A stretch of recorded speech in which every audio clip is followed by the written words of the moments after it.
Hey everybody, welcome back to In Bed with the Millennial. I'm the Millennial, Javeda Bay, and this is my bed.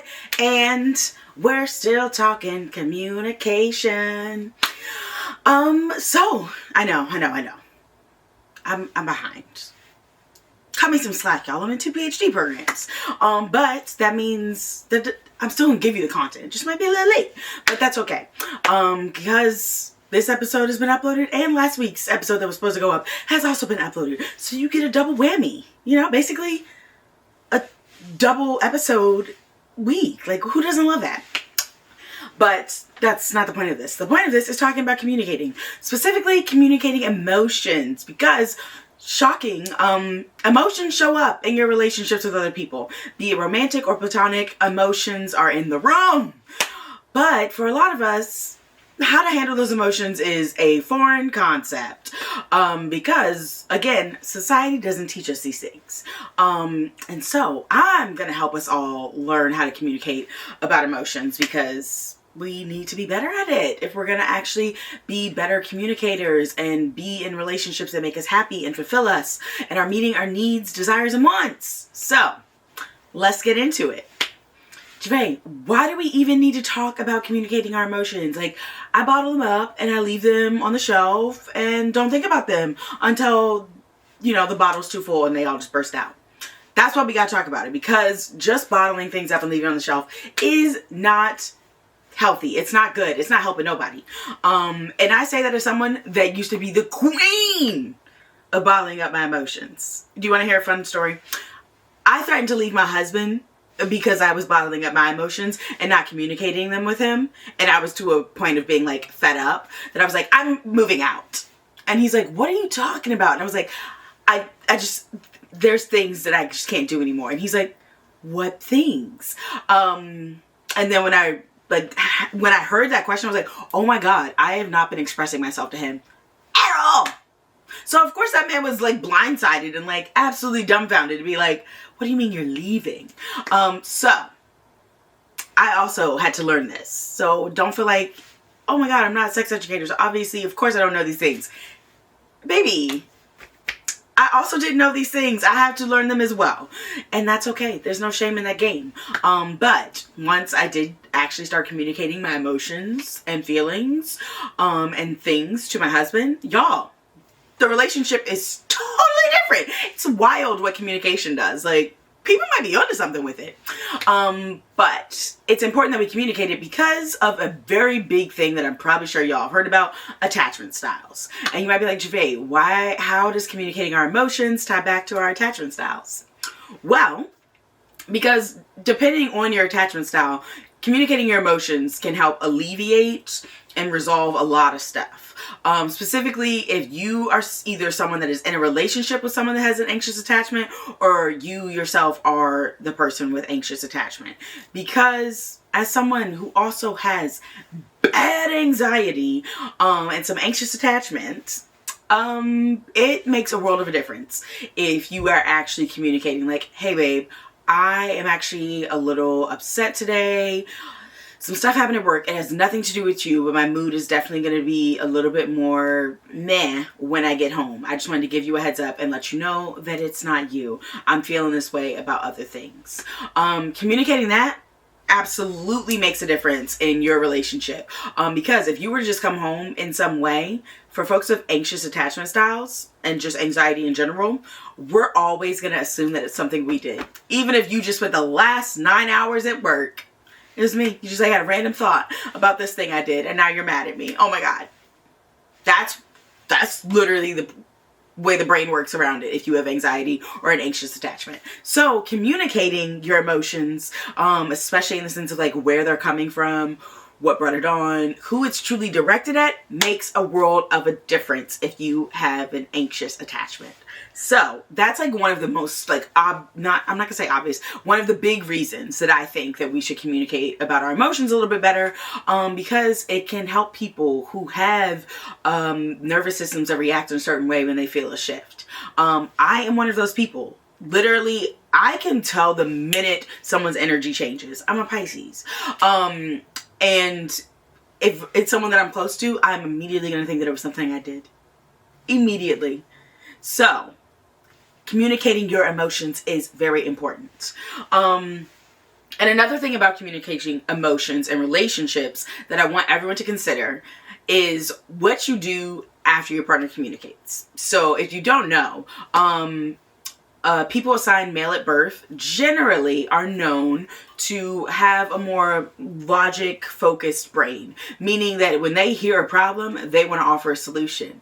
And people generally born assigned female at birth generally don't have that mindset. Like, it's like, cool, let me process these emotions and I'll come up with a game plan about how to address things later.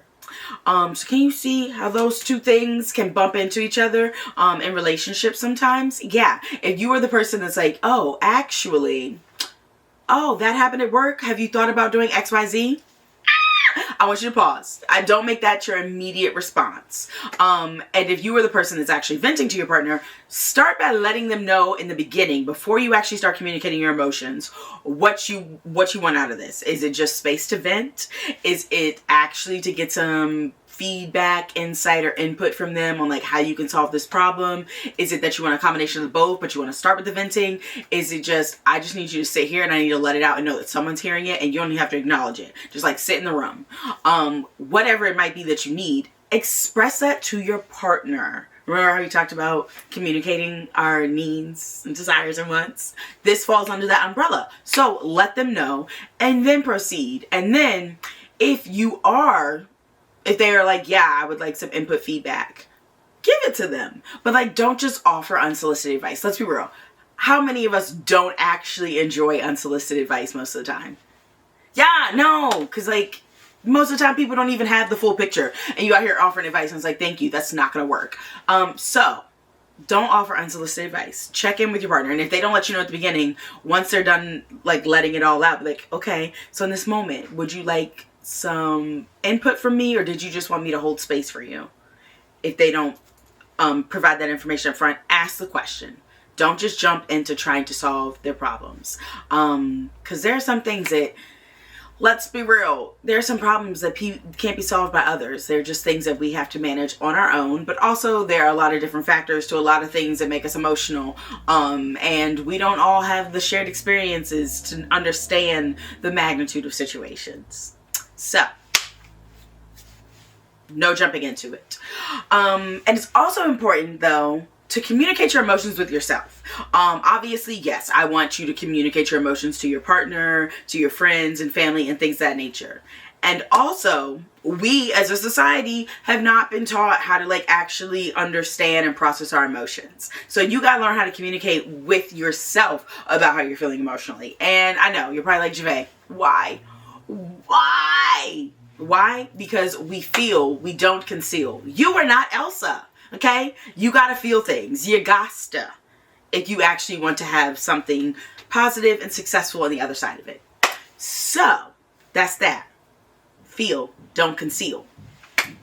And then from there, you need to make a decision for yourself. Do you want to actually process in that moment? Or do you need to table it and process it at a later time? Both options are completely valid, because sometimes emotions pop up and we're in the middle of a Zoom meeting and you're like, I can't break down and start crying right now.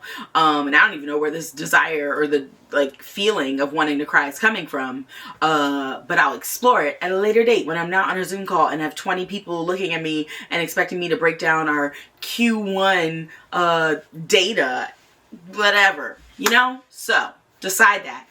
If you are in a space and have the ability to process your emotions in the moment, absolutely go crazy. It's a lot easier when you're actually in it to process it. It's a little harder to go back and be like, okay, what was going on that like made me feel this way? So, yeah. Processing. And then there's a few different options you can do in terms of like truly communicating with yourself about your emotions. If you struggle with language and you're like, I don't even know anything past like happy, sad, or mad, completely fair. I'm going to suggest that you use an emotion wheel. I have it linked on my website, so that way you can easily find it. You can also just like Google like emotion wheel, but an emotion wheel is like you can print it out and keep it in your home or wherever you need, and it's just like a circular thing that explains all like list out all the different emotions and like categorizes them. Why am I explaining it when I could just show you? So this is an emotion wheel.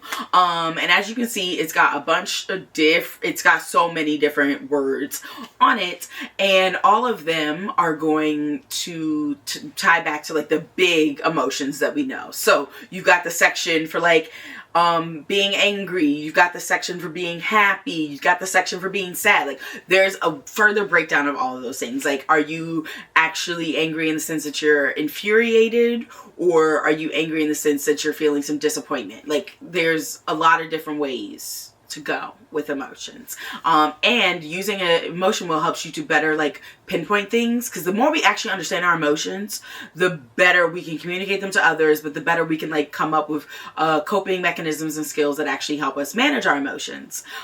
So getting past like the big level, like I'm sad, I'm mad, really is beneficial. So once you have the language, what can you actually do to process? Like, how do you move it from like just feeling it to taking it and turning it into something else, or just like moving it through your body? I'm so happy that you asked. First thing I always recommend, and my therapist and my psychiatrist recommend, is journaling. And if you're like, journaling's not for me, I want you to pause. And I want us to all revisit what journaling actually means. Because yes, when you hear it, you think of a diary that you actually write in like every day and like all that stuff. That's not what journaling has to be. Journaling can look a lot of different ways, especially in our technological age, where you can make journaling be just recording voice notes to yourself. You can make journaling be recording a TikTok that you just save and put as like only you can view it. Like there's a lot of different ways that you can journal that don't have to be sitting down and writing in an actual journal. Because let's be real, that's difficult to do. Like the consistency aspect of actually journaling your feelings on pen and paper is so freaking much. Like it's so much. Do you know how many journals I got? A lot. You know how many pages are written in most of my journals? Not a lot. It is hard to keep up with. Because also sometimes you're like, I'm not grabbing a pen and writing. Like I got carpal tunnel. That's not fun. Whatever it might be. So expand your definition of journaling. Really do what works for you. And then also, once you have let it out, or you've actually been able to name it, and you're like, cool, what am I going to do? You're going to move your body, because emotions are in it. We feel them in different parts of our bodies. So this is going to take you really paying attention and getting to know your body to figure out where in your body different emotions like live. But then you're going to move your body. And this don't got to be extensive. Like I'm not saying go to the gym and bust out like 30 deadlifts to like get the energy out. No. I want you to turn on a song, and you can either like lean into the emotions or completely try and like get rid of them. And you can turn in sad music, you could turn in some happy music, whatever it is. Move your body, shake it out, whatever, sing it out. Like please go put on some Renee rap, put on Tummy Hurts and just belt it out. All of those are valid ways of moving your body. But all these things, moving your body, journaling, really processing your emotions, are all important, because in communicating our emotions, we're holding space for them, which is important, because I don't know about y'all's upbringing, but it is very, like, millennials can all pretty much attest to feeling like there was never space for our emotions. You know, we were just, like, not supposed to have any. So holding space is extremely important for healing those like traumatized inner child parts of you. Also for building intimacy and relation in your relationships, or intimacy and connection in your relationships. So all this to say, it's okay to have emotions. It's okay to talk about our emotions, and it's okay to hold space for emotions. We should be doing that.